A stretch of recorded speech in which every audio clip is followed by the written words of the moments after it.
Magluto ta og alimango gikan sa katiil with love.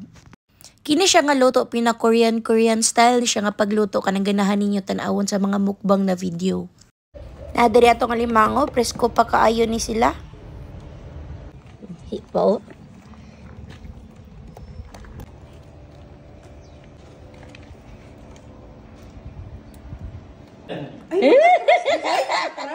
Matanong si Matil ma, mapakan ka ma.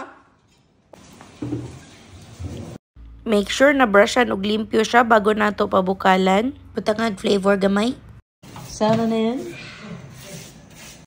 Actually, pwede na dyan siya kaunon diretso kay goods na siya. Kaso, gusto man nato pinawaw pagluto kay daghan may bisita for the char.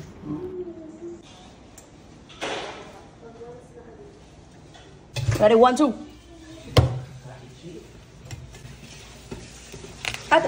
Gamitin mo itong isa ka tray. So, buwak-buwak ko nato tanan para mo soak jud ang mga unod sa flavoring. Nakaunan ko rin daw. Huwag magkamang. Kita nyo yan? Kita nyo yan? Kita ko yan. Sa lutoanan nga dako-dako gamay, butangan nato og oil. And then, ilunod nato ang atong sliced garlic and butter. Chujang for the Cajun flavorish. Kita rin nyo sa inyong kuha. Nara ni sa mati.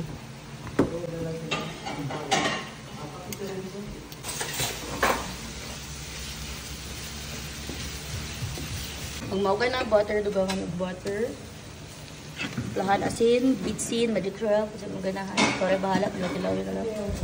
Video ko. Ma-bristo. Woohoo! Mga galamay, di na ito kalimutan.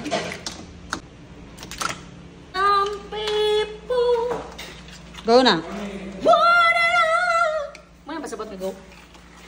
So, dapat anong piksido atong lutoan namin. So, yung kalihot atong tama.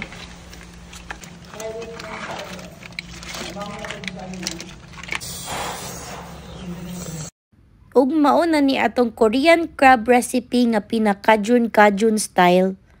Pinauso-uso sa mga mukbang nga makita nato sa YouTube. Try na ninyo kay upat lang ang ingredients. Bye-bye!